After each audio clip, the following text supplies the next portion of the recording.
Gracias, Carla, claro que sí. Gracias, buenas noches. Hasta mañana. Amigos, muy buenas noches, gracias por acompañarnos. Esto es Cara a Cara, un programa hoy completísimo. Vamos a seguir hablando, por supuesto, de las elecciones en el país. Más adelante estaremos conversando con Marco Avilés, periodista y escritor especializado en racismo e identidad, las brechas que dejan estos comicios, sobre todo las interrelaciones, ¿no? Familia, amigos, las manifestaciones racistas, clasistas, homofóbicas también hay que decirlo, en fin, todo lo que nos está dividiendo hoy como país en una polarización que se está repitiendo cada 5 años. Vamos a conversar también con Roque Benavides, expresidente de la CONFIEP, empresario minero. ¿Cuáles son las expectativas ante la posibilidad de Pedro Castillo o Keiko Fujimori ser presidente de la República en el sector minero? Pero también Roque Benavides cuestionó que Fuerza Popular hable de un fraude, por más que señale a las mesas o a los personeros y no a los entes electorales. Pero Roque Benavides fue rotundo en cuestionar ello. Jorge Muñoz, alcalde de Lima, en breve también conversará con nosotros, pero comenzamos con Juan Jiménez Mayor, recordando que él fue presidente del Consejo de Ministros en el gobierno de Ollanta Humala y también fue ministro de Justicia. Doctor Jiménez Mayor, ¿cómo le va? Muy buenas noches. Entendido, por supuesto, de la coyuntura política y el análisis. Por eso lo invitamos hoy. ¿Cómo le va? Buenas noches. Muchas gracias por la invitación. Bueno, preocupados hoy día, creo, la situación de noticias malas viene por el Congreso, ¿no es cierto? Esta relación de insultos al presidente realmente es absolutamente imprudente, innecesaria y, por supuesto, absolutamente demostrativa de que el Parlamento sigue estando en otro lugar, ¿no? Sigue sin entender la situación del país y con su agenda pequeña siempre, su agenda política de contrariar las cosas, ¿no? Ahora, creo que no es bueno lo que está ocurriendo desde el Congreso. Una agenda que en principio la ciudadanía o la opinión pública, mejor dicho, no estaba muy en desacuerdo con que se ajuste el tema de la cuestión de confianza, porque la verdad que nos ha generado muchos problemas de gobernabilidad, ¿no? Pero de contrabando empezaron a entrar otras reformas constitucionales. ¿Hizo bien el presidente de Sagasti en advertirlas? Sin duda, porque, digamos, estamos en una coyuntura distinta en este momento. Después de las elecciones, el panorama que se ha abierto en el país requiere marcar un escenario de tranquilidad. Así como tenemos un gobierno de transición, tenemos también un parlamento de transición. El Congreso tiene que comprender que su mandato es acotado, no puede hacer las cosas que quiere hacer. Fíjese, la Constitución se puede reformar por 2 legislaturas ordinarias, dice el artículo 206 de la Constitución. Y no se puede forzar, digamos, la nomenclatura de una legislatura ordinaria mediante una interpretación como la que está haciendo el Congreso. Porque lo que pretende el constituyente del 93 es que existe un plazo de espera, un plazo de reflexión. Por eso que habla de 2 legislaturas ordinarias. Y no se puede disfrazar el concepto de legislatura ordinaria con esta interpretación que está haciendo el Congreso. De tal manera que... Bueno, la cuarta es extraordinaria en todo caso, ¿no? Así es, no podemos forzar lo que es ordinario con lo que está haciendo en este momento el Congreso, ¿no? Y eso es un elemento que hay que, digamos, rechazar. Estamos hablando de utilizar la Constitución, ¿no? Ahora, no hay duda que estamos polarizados y la posibilidad hoy se ha caído por votos, el tema de la cuestión de confianza, pero puede ir a referéndum. Todos estos proyectos que se están discutiendo podrían ir a referéndum y creo que estamos en unas circunstancias, además en plena pandemia, muy delicadas para plantear estos puntos, ¿no? Sin duda, el Congreso y todos los políticos en este momento deberían utilizar una palabra que es muy importante, que yo siempre la utilizo, que es la prudencia. El mejor consejero de un político o de una política es la prudencia. Y en ese sentido creo que no estamos actuando a la altura de las circunstancias que el país necesita en este momento, ¿no? Claro, correcto. La polarización de las elecciones, esa situación, digamos, tan delicada, donde se están sumando voto a voto los resultados de lo que ya el país ha dicho, ya el país habló, ya los electores ejercieron su derecho ciudadano y eso tiene que respetarse. Y no podemos echarle más leña al fuego en este escenario. Recordando que la Constitución en cuanto a las reformas dice que el debate debe ser profundo, ¿no?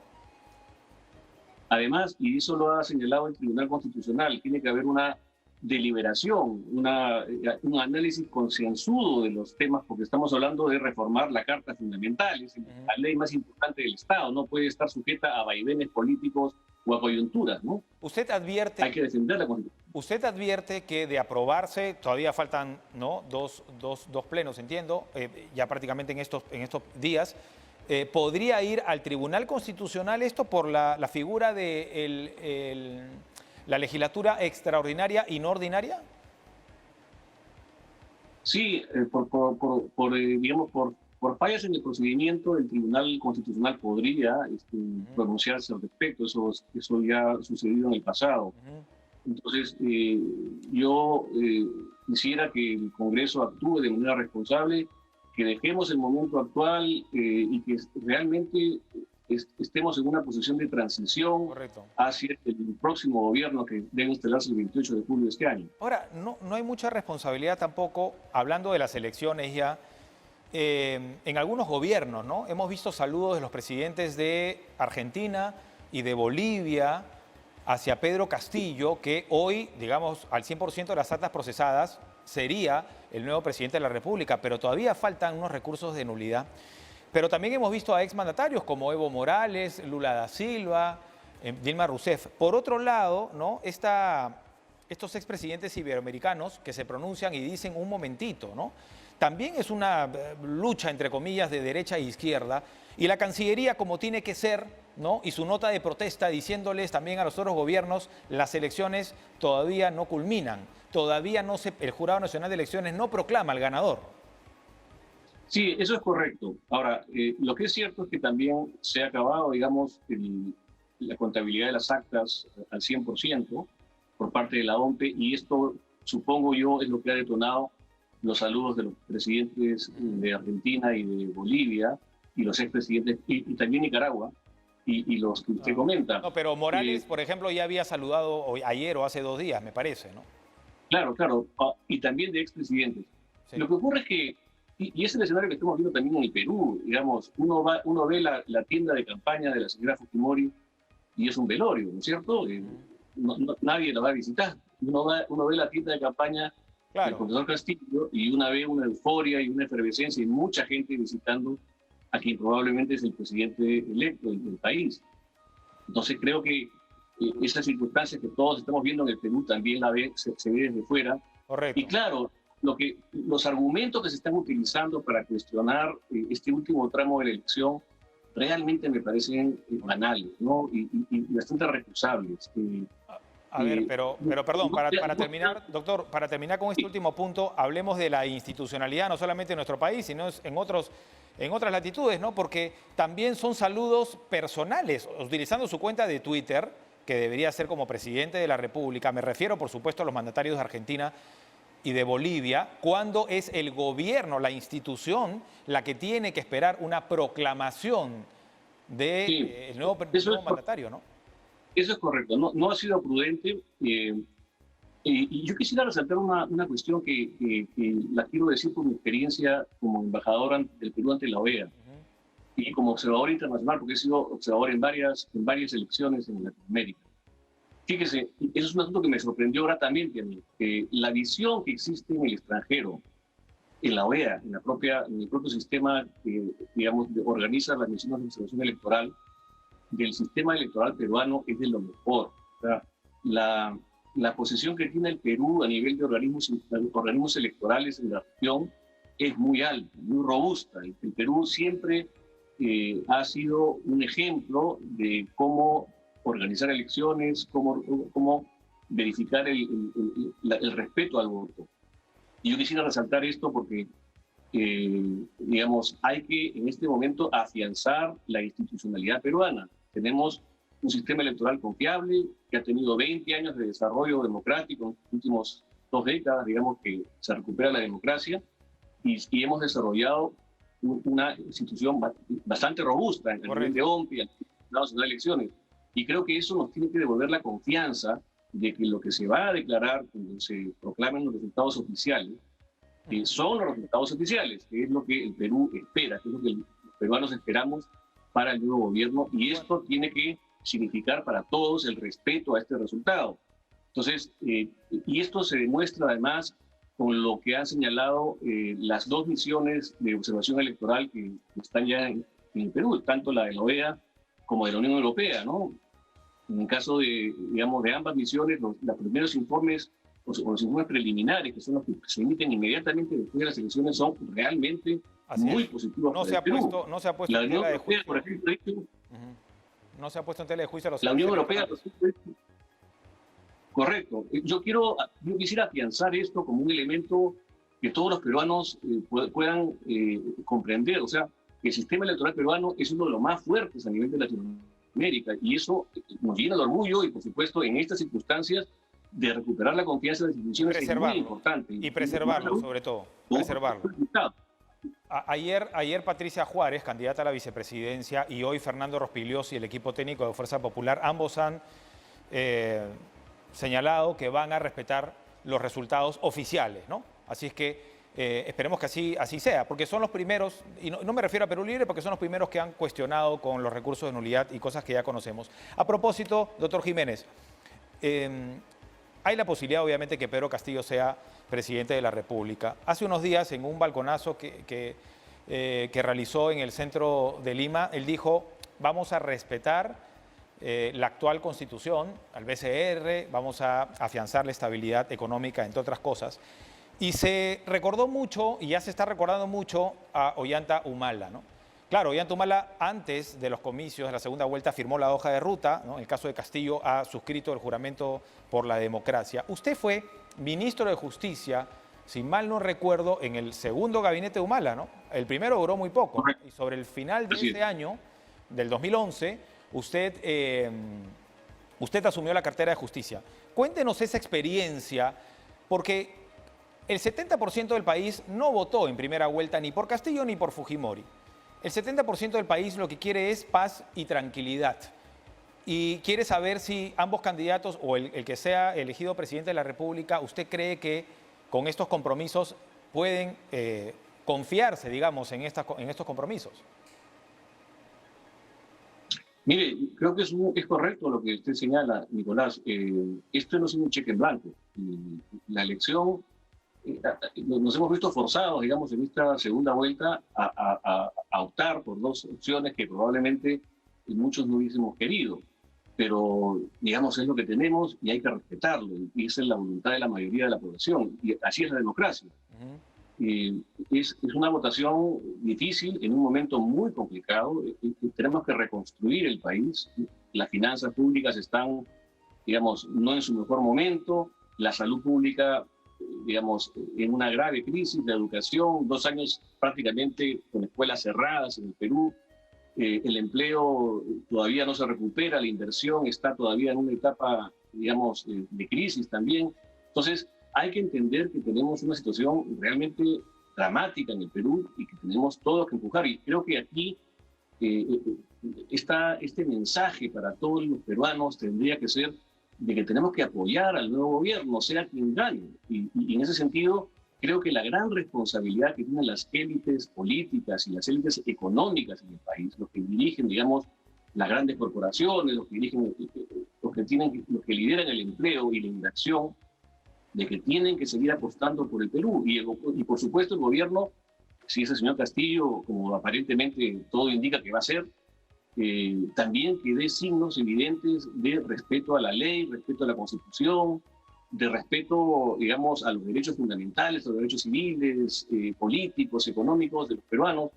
Creo que tenemos que llegar a construir un pacto entre todos los peruanos que permita la gobernabilidad del país, porque ya sabemos que vamos a tener un Congreso muy fraccionado, un Congreso bastante hostil al próximo gobierno, con un escenario además, yo diría, de opinión pública bastante contrario al presidente electo. Y ahí creo que la semejanza con el caso del presidente Humala es notable. El presidente Humala ganó las elecciones en el año 2011 contra la posición de los medios. Los medios tuvieron una feroz campaña contra el presidente. Ya hemos visto inclusive que han habido bolsas de dinero de sectores empresariales hacia, en ese momento, la candidata de segunda vuelta, que también fue la señora Fujimori. Pero ni aún con toda esa fuerza, la élite económica del país pudo imponer a su candidato. Correcto.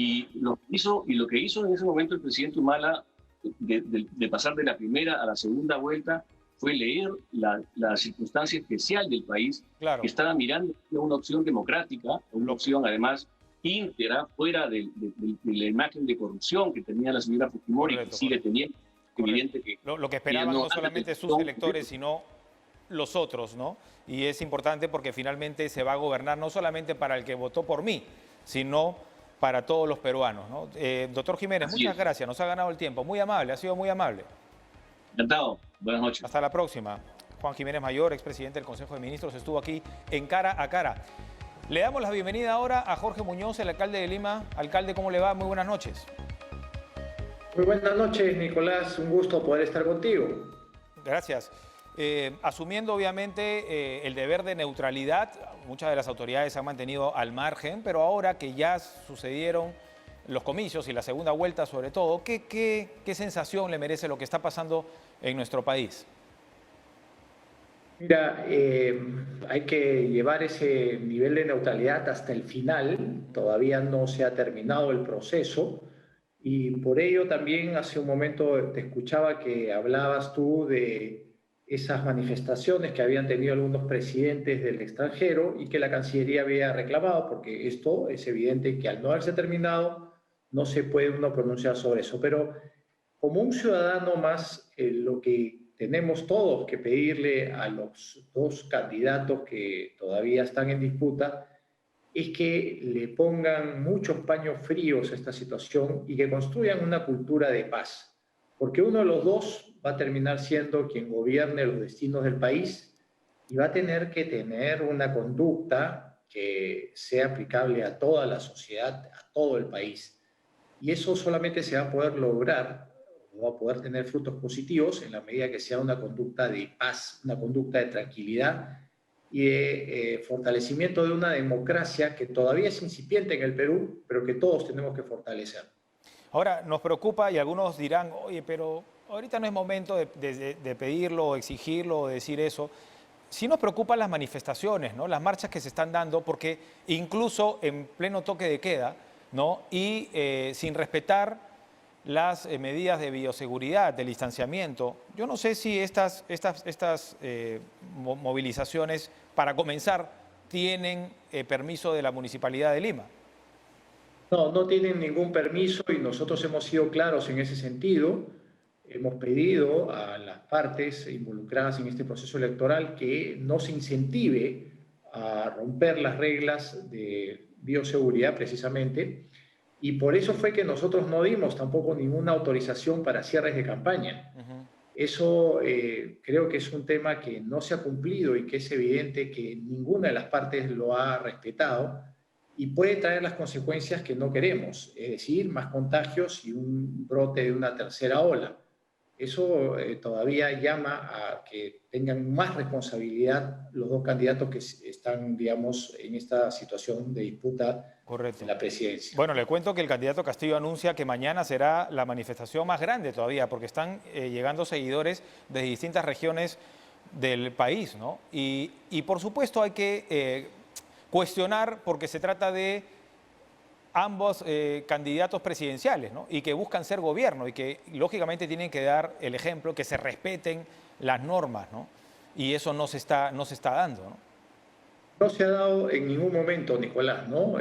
Tú has visto las manifestaciones que se han tenido a nivel nacional, han sido sin el respeto de la distancia social, sin el respeto de las normas en general de la bioseguridad, y se pretendió hacer una cosa así en Lima. De hecho, el candidato Castillo hizo un balconazo en el local que él tiene, que es el local de la CGTP, en el cercado, y la candidato Fujimori lo hizo en Villa El Salvador, por lo menos en los temas de cierre de campaña me refiero, y eso es algo que no es algo que se condiga con el cuidado o la búsqueda del respeto de los ciudadanos en medio de una pandemia como la que estamos viviendo. Correcto. ¿Y cómo está quedando, por cierto, el centro de Lima? ¿Cómo está quedando, por cierto? Mira, estamos tomando todas las previsiones del caso. Nosotros hemos hecho las coordinaciones con la Policía Nacional, que es la que ejerce la fuerza pública en las calles, y nosotros trabajamos con el serenazgo y con nuestros fiscalizadores. Hoy tenemos más de 300 hombres dispuestos para este tipo de contención en colaboración con la Policía Nacional. Y algo que es muy importante, y podrás haberlo visto o lo podrán haber visto los televidentes, los monumentos importantes que tenemos nosotros en el cercado están protegidos, están con algunos elementos para que no sean vandalizados. Hay algunos otros que los estamos en este momento poniendo en valor y que también están con ese proceso de protección.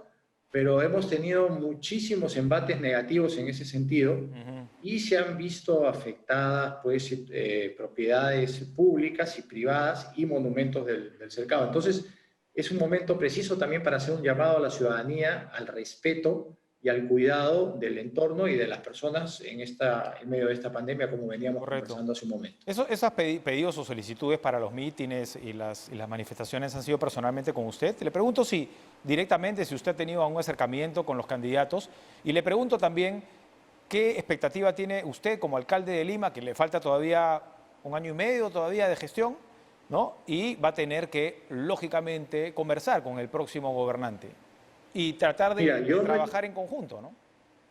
Sí, mira, Nicolás, yo no he tenido ningún acercamiento con ninguno de los dos candidatos, y si me hubiesen llamado, yo no hubiese asistido por lo que te decía al principio de esta conversación. No puedo romper las reglas de neutralidad.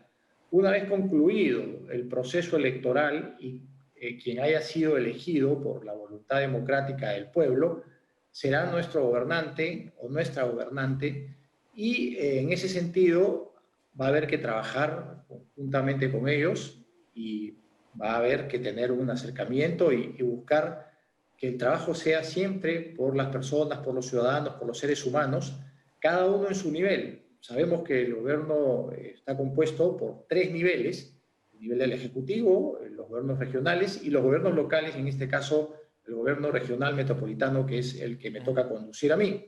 Correcto. Regional y además provincial en lo local, ¿no? Entonces, esas son cosas importantes que tenemos que trabajar y saber que nos toca mirar hacia adelante y sin ningún tipo de distinción o de camiseta o de color político, trabajar por las personas. ¿Hay algún tema que a usted le genere sensación de urgencia que deba tratar usted con el próximo gobierno? Por ejemplo, le digo, no se ha hablado mucho de la regionalización, que es uno de los grandes problemas que nos ha llevado a ahondar las brechas entre peruanos, ¿no? Y que a todas luces ha fracasado. Y recuerdo mucho que Lima Metropolitana, por más que es Lima Metropolitana y el tamaño, no tiene rango pues, de gobierno regional y por ende no tiene tantos recursos. De manera que usted tampoco no tiene mucho dinero para accionar, digamos, y para hacer grandes obras. Entonces, le pregunto, le sugiero este tema, ¿no? Pero probablemente hay otros que a usted le gustaría darle prioridad con el próximo gobierno. Sí, claro que sí. Mira, hay un tema que es importantísimo y que tiene muchísima actualidad, que es el asunto relacionado con la pandemia. Tiene que haber una suerte de transición entre el gobierno que sale y el gobierno que va a entrar, y esa transición está referida muchísimo al control y al cuidado de los procesos de vacunación. Aun cuando nosotros no somos autoridad sanitaria, podemos servir como una suerte de garante o de puente entre un gobierno y el otro. Eso por un lado. Y además, tener ya cuando el gobierno nuevo entre en funciones, una labor territorial, y es muy importante que el nuevo gobierno sepa que los gobiernos locales, por el conocimiento territorial, tenemos que tener un rol todavía mucho más profundo. Además, también poder participar mucho más activamente en el tema de la reactivación económica, con una serie de programas municipales que ya se vienen dando algunos de ellos, pero queremos que esto sea todavía mucho más profundo para poder coadyuvar en lo que es la reactivación económica. Por otro lado, tú has tocado un tema que es muy importante, que es el tema presupuestario. Tenemos un presupuesto que es 5 veces menor al presupuesto de Bogotá, por ejemplo, lo he venido diciendo en muchas oportunidades. Además, también hay una serie de facultades que no se han terminado de transferir. Se han generado una serie de transferencias a nivel nacional para los gobiernos regionales. Lima tiene la naturaleza de ser un programa de gobierno regional, pero no una región como se ha hecho en todos los demás lugares. Pero sí deberíamos de terminar de transferir funciones para que no haya una suerte de duplicidad en el Correcto. trabajo que se viene realizando en estos dos niveles de gobierno. Alcalde, muchísimas gracias y hasta una próxima oportunidad. Muchas gracias. Hasta pronto. Gracias. Jorge Muñoz, alcalde de Lima, estuvo con nosotros. Vamos a hacer una pausa muy breve, que es aquí en Cara a Cara, porque al volver conversaremos con Roque Benavides, expresidente de la CONFIEP y empresario minero.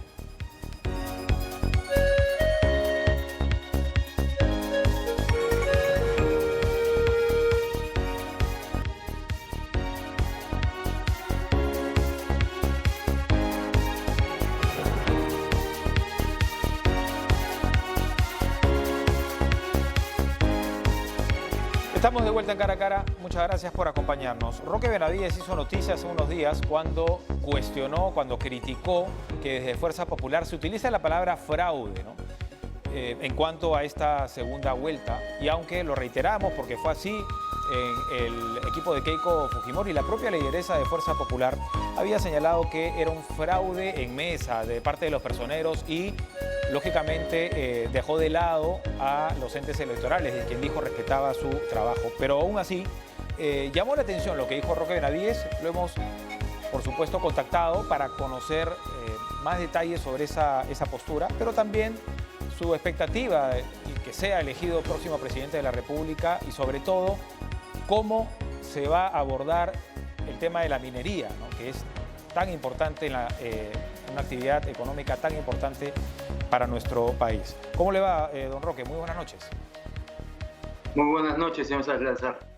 Gracias por haber accedido a este contacto y, como lo decía, ¿no? Nos llamó la atención esta postura, pero es correcta porque entiendo, y otras personalidades también dijeron, ensombrece un poco no, bastante en realidad, los comicios, lo cual genera finalmente inestabilidad y perjudica a nuestro país. Bueno, pero creo que nadie ha dejado en duda que pueda haber un fraude global, un fraude de la ONP o de la OMPE y del Jurado Nacional de Elecciones, pero que evidentemente ha habido malos manejos en las mesas y que a eso le han denominado un fraude en la mesa. Bueno, yo pensaría que eso sí se ha dado y que tenemos que investigarlo a fondo. El Perú necesita saber la verdad y el Perú necesita que se respete el voto de las personas. La verdad es que conforme pasan los días, escuchamos más información que nos hace sentirnos mal a los peruanos. Sin embargo, creo que hay que llamar a la calma y por supuesto, evitar que hayan enfrentamientos entre peruanos. Yo lamento que esta situación se haya presentado, pero cada vez salen más noticias que no enaltecen estas elecciones. Bueno, y el manoseo también de la información, ¿no? Y la desinformación muchas veces que vemos. Por cierto, se cuestionaba que Fuerza Popular presente estos recursos de nulidad, pero hoy se informó que Perú Libre había pedido también nulidad, ¿no? Ayer, me parece, de 128 actas en Loreto. No habla de mesas, sino más bien de actas, con argumentos que van desde que no se consignó la hora de inicio de escrutinio hasta borrón en la hora de inicio, ¿no? Entre otras, y han ingresado al Jurado Electoral Especial de Maynas. No le hace flaco favor, digamos, al proceso. Y al margen de los entes electorales, habla mal de los ciudadanos que se están prestando para estas acciones, ¿no? Bueno, pero están en todo su derecho, señor Salazar. Yo no criticaría que se ponga en duda algunas mesas porque es evidente que han habido irregularidades. Este proceso, como está tan pegadito, tan reñido, pueda comenzar a haber estos problemas. Hay que solucionarlos lo más rápido posible y que las autoridades sean las que decidan quién es el próximo presidente del Perú y que no nos tengan en esta situación. Es lamentable que tengamos que pasar por estos momentos en un país que va a cumplir 200 años de independencia. Así es, 200 años y seguimos con problemas similares ocurridos en la colonia, ¿no?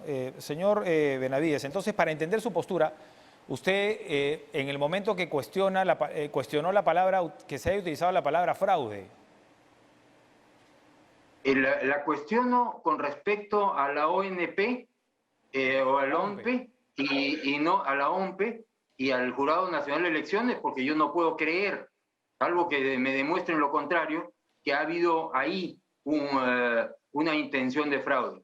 Pero que ha habido irregularidades que le pueden denominar fraude en la mesa, eso es evidente. Y que cada vez salen más indicios de que eso ha sucedido y que en las zonas donde no han habido personeros, la gente que ha tenido los personeros ha abusado de esas mesas, es evidente. Usted se inscribió hace poco en el Partido Aprista Peruano y en su momento se le preguntó si quería ser candidato. Usted dijo, no necesariamente me estoy inscribiendo por ello, ¿no? Yo soy aprista, creo que dijo, por mi familia, en fin.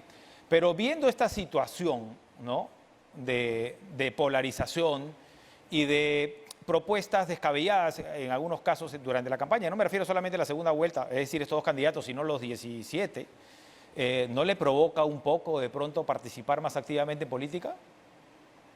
Fíjese, yo quiero aclarar de una vez por todas, yo me inscribí en el Partido Aprista el año 80 y después no volví a reinscribirme y recientemente lo hice. Yo tuve una relación muy estrecha con el doctor Aya de la Torre, mi tío Víctor Raúl, a quien ojalá los políticos que tenemos hoy día aprendieran de él. Yo no puedo sino admirar esos políticos como el doctor Luis Bedoya Reyes, como el señor Fernando Belaúnde Terry, por supuesto, el más ilustre de los políticos que fue Aya de la Torre. Yo sí participo en política dando mi opinión. De ahí a candidatear, de ahí a aprovecharme de una inscripción en un partido político para ser candidato, lamentablemente en estas elecciones, si las analizamos un poquito, muchos han comprado partidos y no partidores. Yo diría que son partidores. Y fíjese, yo voy a rescatar una frase del señor Fernando Belaúnde Terry. Democracia sin partidos políticos es como un barco sin rumbo. Y creo que estas elecciones nos están demostrando que tenemos que fortalecer la institucionalidad de los partidos políticos.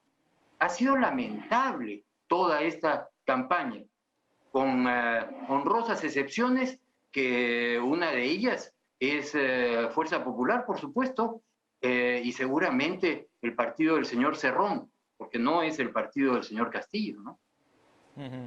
Correcto. Y ante la posibilidad de que Pedro Castillo, porque uno de los dos finalmente va a ser proclamado presidente de la República, sea gobierno, no sé si usted lo escuchó hace 2 días hablar de mejor dicho, de respetar la actual Constitución y preservar la estabilidad económica del BCR. Y entiendo yo, por su actividad de muchos años de la minería, también le preocupa lo que pueda pasar con este sector en los próximos 5 años. El señor Castillo ha sido absolutamente errático en esta campaña. Ha dicho primero nacionalización, estatización. Yo no sé si es que él sabe la diferencia entre una y otra. Ha dicho que va a favorecer a los capitalistas nacionales y no los extranjeros. No sé si sabe diferenciar en eso. Y por supuesto, en algún momento habló en temas de impuestos que iba a cobrar el 70% de las ventas. Yo lamento el grado de conocimiento que tiene el señor Castillo con respecto a la minería.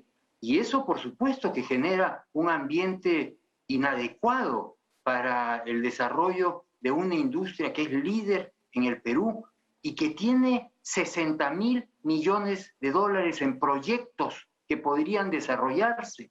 ¿Qué sentido tiene siquiera mencionar la palabra nacionalización o estatización en un país que tiene tanto potencial y que, por supuesto, principalmente lo tiene en el cobre, que es el metal del medio ambiente del futuro, donde se va a utilizar en la energía eólica, en la energía solar, donde es evidente que mucha gente está diciendo que es el petróleo del pasado, el cobre, es el metal del futuro. Yo creo que el señor Castillo y quien crea que la minería no es buena, como el señor Pedro Franque, que también lo ha dicho, él dice que va a promover pues la agricultura y la pequeña empresa y que todos los recursos se los va a extraer a la minería. Ese tipo de discurso no creo que sea el más constructivo. Yo invoco a que entendamos lo importante que es generar actividad económica en las zonas altoandinas de nuestra patria, donde tenemos muchos compatriotas que necesitan un puesto de trabajo. El sector minero peruano es uno de los sectores líderes de nuestra economía y puede contribuir muchísimo a nuestro país. Ahora, en la propuesta de Keiko Fujimori hablaba también sobre el canon minero ya directo, ¿no?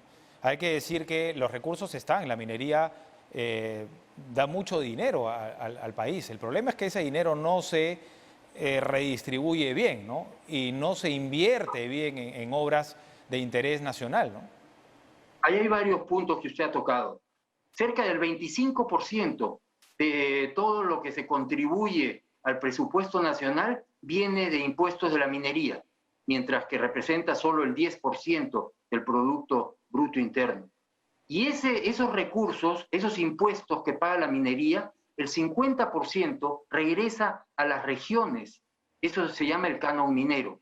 Ese canon minero ha sido mal utilizado por las autoridades que han liderado las distintas regiones. Muchos de ellos candidatos o gobernadores de izquierda, entre corrupción e ineficiencia del gasto, los recursos no han llegado a la gente.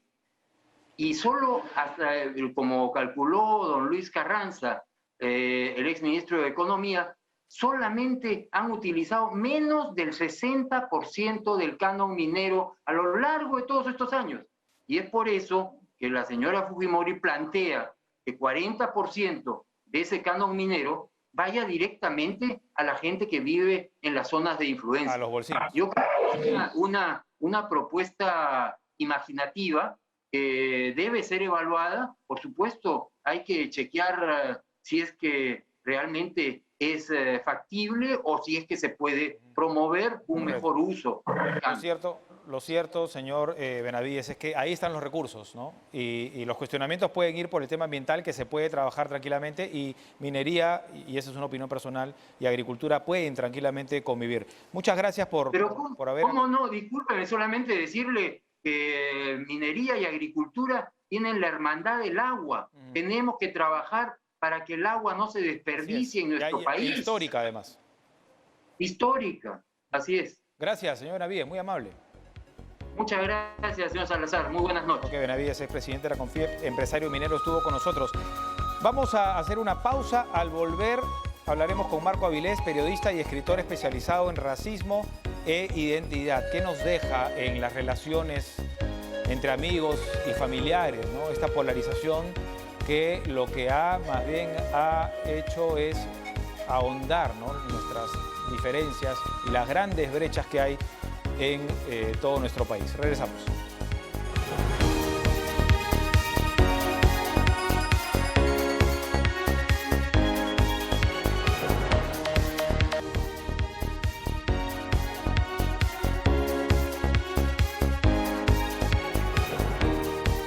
Seguimos en Cara a Cara, muchas gracias por acompañarnos. Bueno, lo habíamos anunciado, Marco Avilés, periodista y escritor especializado en racismo e identidad, está con nosotros. Marco, ¿qué tal? ¿Cómo te va? Buenas noches. Buenas noches, Nicolás. Gracias por la invitación.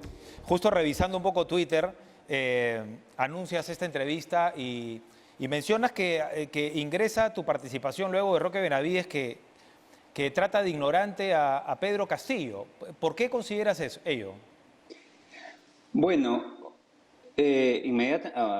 Benavides ha dicho varias veces que Castillo desconoce una serie de cosas, ¿no? Y esto es bastante opinable y creo que en el clima en el que estamos viviendo, personas con la plataforma como Roque Benavides deberían tomar un poco las cosas con mayor tranquilidad y precisamente tender los puentes, ¿no? Porque esas declaraciones en este momento no ayudan.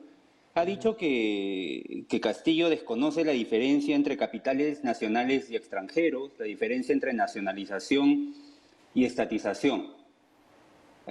Podríamos hablar de la ignorancia de Roque Benavides, ¿no? Que desconoce la diferencia entre feminismo y machismo, por ejemplo, en declaraciones espantosas que dio hace un tiempo, pero creo que no estamos en ese momento, ¿no? Correcto.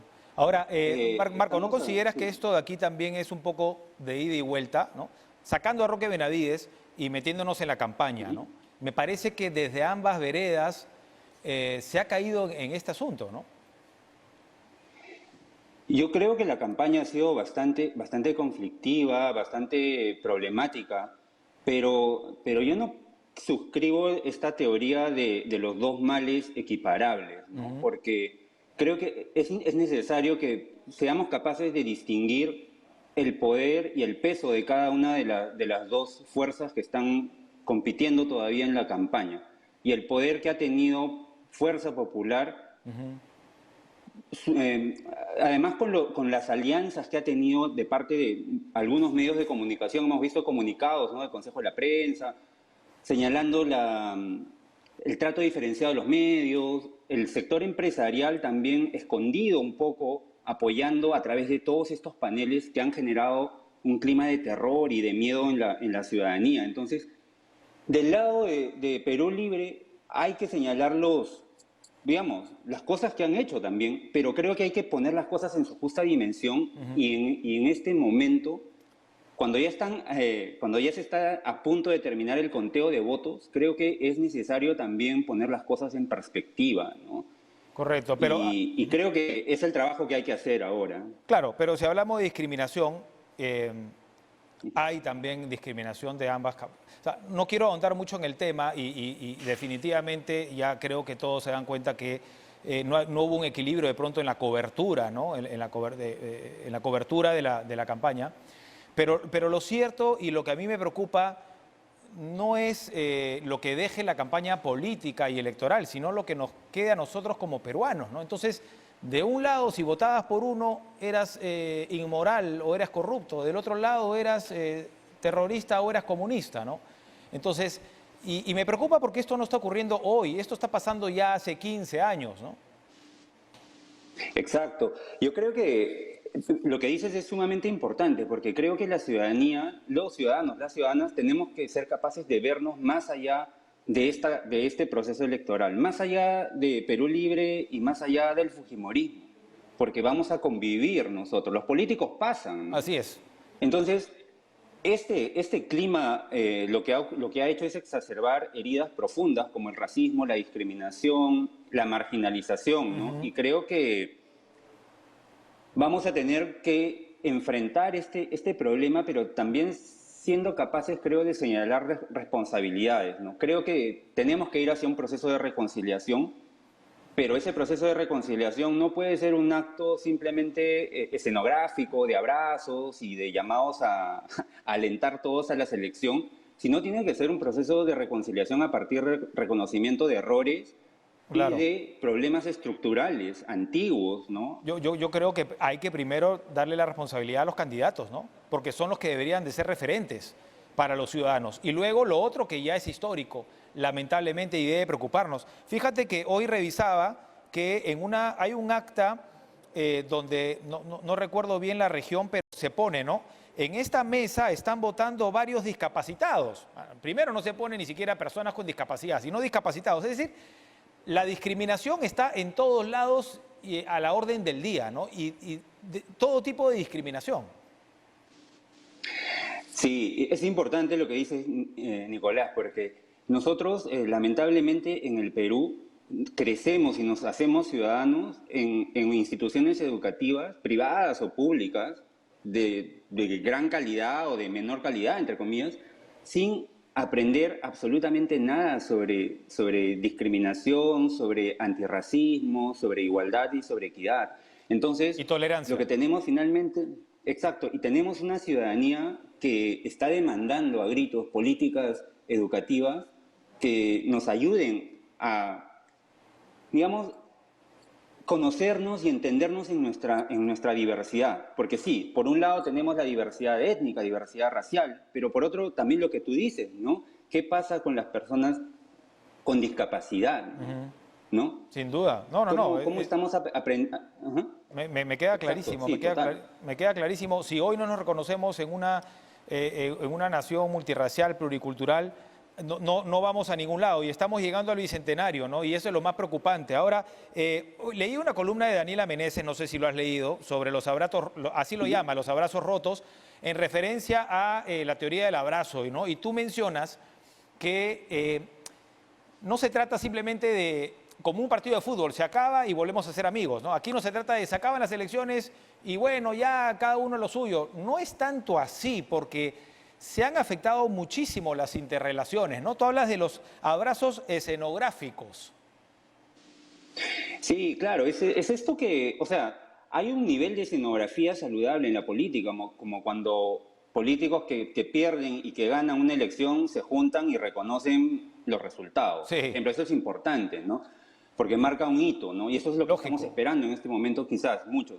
Pero eso no resuelve los problemas estructurales que una elección como la que estamos viendo están poniendo en la mesa, ¿no? Por ejemplo, el hecho de que gran cantidad de personas en corredores, en zonas mineras, por ejemplo, han votado por un partido que está cuestionando el modelo, tiene que decir algo, ¿no? Entonces, ¿cómo se pone esa información que nos está dando la elección en un proceso de reconciliación, ¿no? Esta reconciliación no puede ser, ok, cada uno a lo suyo y volvemos a la... Como si no hubiera pasado nada.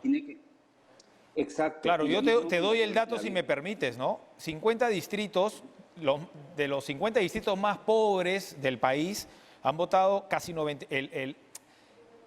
49 por Pedro Castillo y 1 por Keiko Fujimori. Han ganado en esos distritos, ¿no? Y el que tiene más votación tiene casi 97% contra casi 3 o 4, entre 4 y 3% de Keiko Fujimori. Entonces, y eso es en Ayacucho, además, ¿no? Paradójico.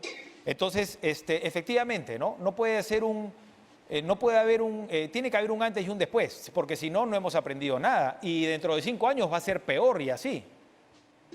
Absolutamente. Y entonces por eso es necesario que líderes de opinión de verdad incorporen en su lenguaje, ¿no?, algún tipo de puerta abierta o entrada para este tipo de reconciliación. Entonces, lamento volver a referirme al señor Roque Benavides, pero el señor Roque Benavides está hablando de reconciliación con un lenguaje que parece más bien estar cerrado a este tipo de información que nos está dando el país. Y entonces eso sí. A mí me parece bastante peligroso, porque necesitamos, Nicolás, y con esto quiero cerrar esta pregunta, ¿no? Necesitamos que nuestra política sea diversa, igual, y que refleje la demografía del país, ¿no? Algunos piensan que esto es un llamado a la bandera, que aspirar a tener gabinetes de ministros diversos es un llamado a la bandera, pero más bien tener gabinetes de ministros y ministras diversos, incluyendo, por ejemplo, ministros trans, tener la posibilidad de eso, ¿no?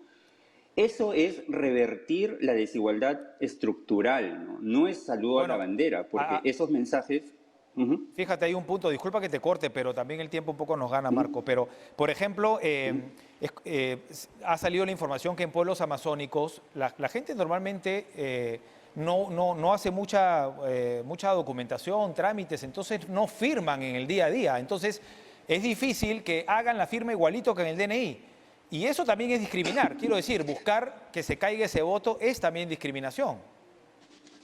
Yo me pregunto a cuántas personas de ciudades, ¿no?, que han hecho trámites en bancos y en oficinas públicas nos han cuestionado nuestra firma, ¿no? O sea, a muchísimas. O sea, tampoco es, no hay que irnos tampoco fuera de los lugares donde vivimos. Es una experiencia.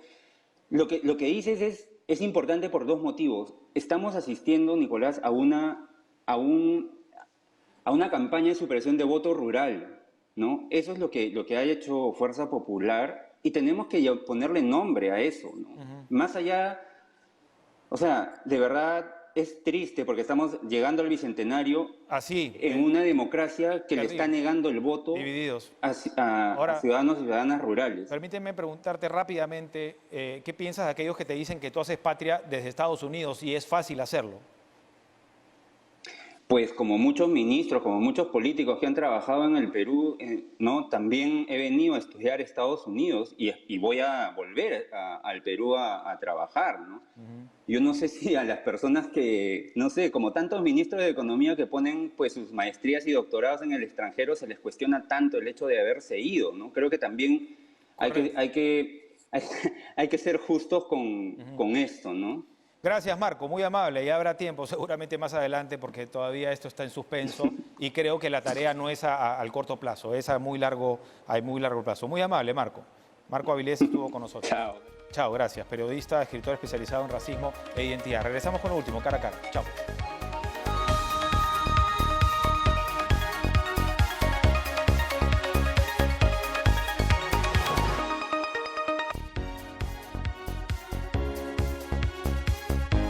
Nos despedimos así en pared, ¿no? Lo dejamos con Joana Boloña y Lucho Trizano.